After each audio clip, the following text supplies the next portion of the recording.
Yes, and I know, and I should be kneel down in reverence to apologise to everybody because, excuse me, I haven't been around, have I? But I've been very, very busy, and the best intentions of Mice and Men. I try every way I can to try and get these podcasts out, but they do take a bit of sort of organising, and I have a lot going on in my life at the moment, and I have a cat that is in season. And she's only. I have to keep an eye on her, and it's a nightmare. It's like having a child. It really is. 3:00 this morning, tap on the shoulder. I want to go out and get laid. You fuck off, cat. Yeah, that's what it felt like. But of course, I don't swear at her. I love her to bits, and I think the world of her. She was abandoned. It was Alex.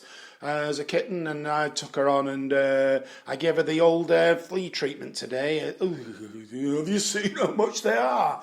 20 quid for a little box, 3 pipettes. You just squirt them onto the nape of her neck, but they are amazing. Frontline, it's one of the top makes, and it's hopefully that will eliminate any pesky bugs that are crawling around on her. Apparently, it is the best stuff, or one of the best ones. Right, we'll crack on. A packed show today, and I will be doing one either tomorrow or the day after. I will do a few because I've not been around for a while, so I will make amends, and I promised I would to a couple of people, and I will, as I am doing now. I swear, I have a good old rant. Let me just have a glass of Orange Crush. I love this stuff. Or a sip out of a... It's actually out of a plastic cup. It's lovely, that. Anyway, I have a good old rant, and we have about the news, and I swear I have F and blind because I think it suits with what's going on, and and everything else. So here we go. Let's go. Bit of music at the end, and it's all tied in with what happened yesterday. I tried to get one out yesterday because of the momentous occasion with Brexit, the letter finally being delivered, and we're off, which is the title of this podcast. And so here we go. We'll skirt through the news first, and there's some great stories as well that we'll touch on. Obviously, that's the main topic, so I'll touch on the EU and everything, and Brexit, what happened there and what happened yesterday is the main story, because it is a big deal, this. It really is. Martin McGuinness, yes. I haven't been on, have I, since he popped his clogs. Scumbag, murdering, dirty, filthy scumbag. And what I can't get my fucking head around is these mealy-mouthed, fucking greasy politicians that praise him. Jeremy Corbyn, for one. He actually called him Martin. Oh, Martin. As though he were a fucking relative, or he part of the family, a close friend. Martin. Well, Martin did this and Martin did that. What I wished at that point was that somebody would have wheeled one of the victims' families in and stood in front of him and called him a dirty, had a real fucking go at Corbyn. I don't think that guy... Well, he's got this history, hasn't he, Corbyn, of rubbing shoulders with fucking terrorists. I mean, him and that McDonnell are pro-IRA anyway. He's even gone on record as saying they're heroes, that McDonnell. This is his right-hand man. This is the Her Majesty's opposition party, guys, Isn't it fucking amazing? And of course, they were all praising him in Parliament after he died, and all that fucking chaos and mayhem happened outside with that lunatic ploughing into people, killing them, and then stabbing a copper. We'll touch on that again in a second. Right, so yes, this filthy creature that had a history of... they called him the Butcher of Bogside in the 80s, and there was a fucking reason for that. Some of the things that guy had his hand in or committed himself would make your fucking skin crawl and your hair fall out, because this creature killed kids. Some of them were as young as 4 years old. There's a litany of fucking deaths and beatings and kneecappings and brutality behind this guy. And he never actually admitted to it, the dirty, filthy fucking coward. Him, and also with that bearded twat, Jerry Adams, who should have both been executed by the SAS. Why we didn't top those fuckers, I'll never know. With the peace accord was still going on. Personally, I wouldn't have done that. Tony Blair, well, that's another. We could do a whole podcast on that, couldn't we? Tony Blair sold out, and all them letters that got sent out and everything are fucking amazing. Absolutely amazing. And like I say, oh, well, look who's arrived. Yeah, Alexandra, you're a nightmare. Just bear with me. Her Majesty's arrived. Probably knocked up. Yes. Yeah, food. Get that eaten. And you're eating it, lady, because... yeah, there you go. And you'll have to wait while I'm doing this podcast for any attention. She does this. She just takes off and then just suddenly arrives, but wants me to drop everything and sort her out. Amazing. It's like it's like looking after a kid. It really is. She gets so much attention. Anyway, let's crack on with it. So Martin McGuinness.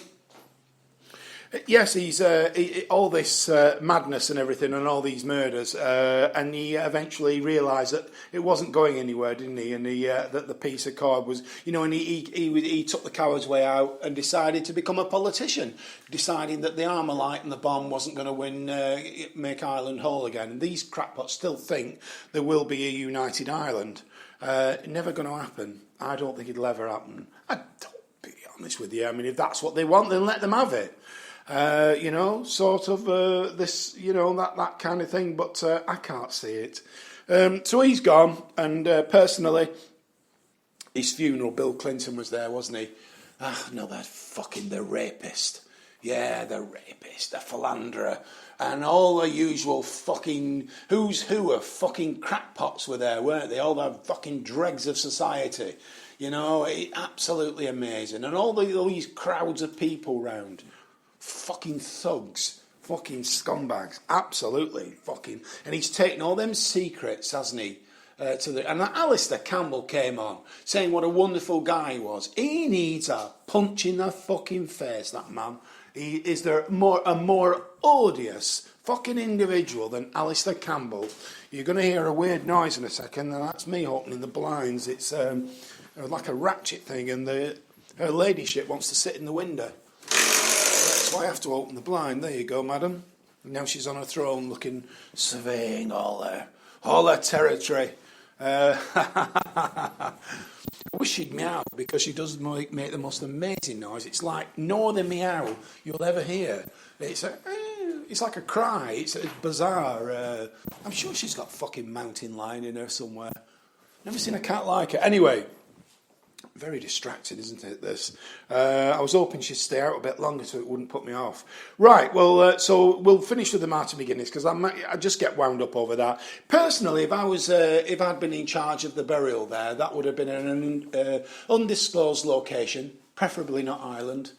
Dig a fucking big hole, throw him in a bin bag, piss on him, or shit on it, I don't care. Lads, if you're caught short, now's the time. Do the business, fill it in, sing a bawdy rendition of God Save the Queen, and then off to the Prince of Orange for a piss up.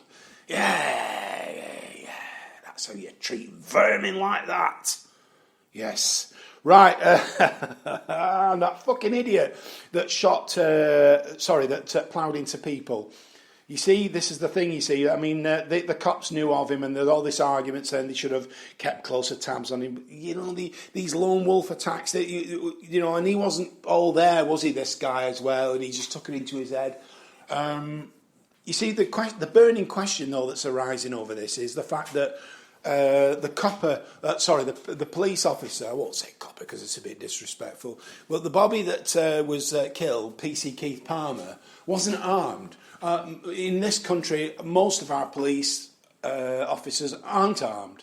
They should be. And I've been saying this for fucking years. They need to be tooled up. If he'd been carrying a sidearm, that guy, for a start, would have probably thought twice about having a go at him. And even if he had, his accomplice, the officer, because there were two officers there, And he would have been able to shoot him as well, and probably, because it was a repeated stabbing, several stab wounds that killed him. Maybe a couple you'd probably survive.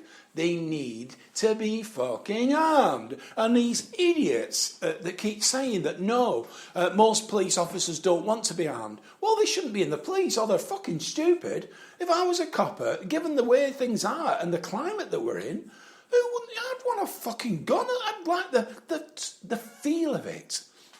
Of a 9mm Glock at the side of you gives you that reassurance that knows that if somebody has a go at you with a weapon, for instance, if some dickhead kicked off with a shooter in a shopping centre and there were coppers there and they weren't armed, what are they going to do? They can't do anything. Like in France, they didn't have weapons. Donald Trump said it right. He said bullets, when bullets are going one way, they need to be coming the other fucking way as well. Otherwise, you're going to get a lot of deaths. If bullets come the other way, you might actually save lives. Guns can save lives. Yes, if you it's not the guns that kill people, it's people that kill people. And if you put a gun in the hands of a lunatic, then, you might as well give it to a chimpanzee and all hell will break loose. But in the right, proper way, guns can save lives. A classic example of that is a chap on the YouTube. It's some old guy, I think it's in Estonia or one of the Baltic countries. And he's driving along and this lunatic cuts him up. Alex, I don't believe it. She sat right on my chair. Well, I'm amazed. Well, you're moving from there later, lady. And he's driving along and this lunatic, only a young man, cuts him up. And he jumps out and he starts screaming and shouting at him. And then the guy just sits there. You can see his hands on the steering wheel, this elderly guy. And then he goes back to the van. The guy thinks, oh, that's it, it's over, he's going. He comes back with a fucking baseball bat, waving it around. He's going to smash his windscreen in and then probably beat the old guy up. Well, all of a sudden you see the guy with the baseball bat, when he gets within a few feet of the car, drop the bat and drop to his knees. And then into view from the left comes this old guy. He's got out the car and he's got a fucking gun, a handgun, and he's pointing it at him in the stance where they've parked their feet and so forth. And that's that. And he just fucking backs away and gets in his van and he saved his life. That gun saved his fucking life, no matter which way you look at that. And in the case of this lunatic that killed those people and killed PC Palmer, he would have killed more if it weren't for two plainclothes coppers with guns. They were armed and they stopped him immediately. 3 shots, bang, bang, bang, dead. Well, he didn't die immediately, but I'm glad he died and all. That would have been a nightmare. The fucking trial costing the taxpayer fucking thousands, tens of thousands, if not hundreds of thousands. Some greasy fucking lawyer defending him. And oh dear, kill him now, boys. Fuck the information. We'll get information from somebody. Donald Trump gets a few of them. In Gitmo, they'll all be fucking tortured anyway. The Trumpmeister has it right, doesn't he? He's he'll get it out of them. So we just if they start in this country, to the head, to the fucking head, not the legs or the arms or the abdomen. Maybe shoot their dicks off. That might be a fucking, they'll die anyway, won't they? A fucking 9mm piece of ballistics goes smashing through a fucking intestinal area at God knows how many miles per hour, then that's obviously it's not going to fucking do him any good, is it? But bang, bang to the head, gone. Double tap, boom, like the SAS do. No fucking around, kill them. Just you draw a side or a weapon or you try to kill the members of the public and there's an armed officer there, the gun comes out and you're fucking dead. If we send that message across, that will make all the difference in the world. Right, let's just have a quick...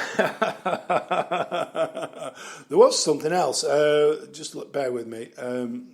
Just bear with me. I'm looking... I'm all over the place today. Let's have a look. Yes. What's this about? Charging coffee drinkers for their disposable cups could cut their use by up to 300 million a year in the UK, according to a new research. Academics, well, it would be, wouldn't it? Fucking academics, fucking students, fucking whoever, or professors at fucking universities. The academics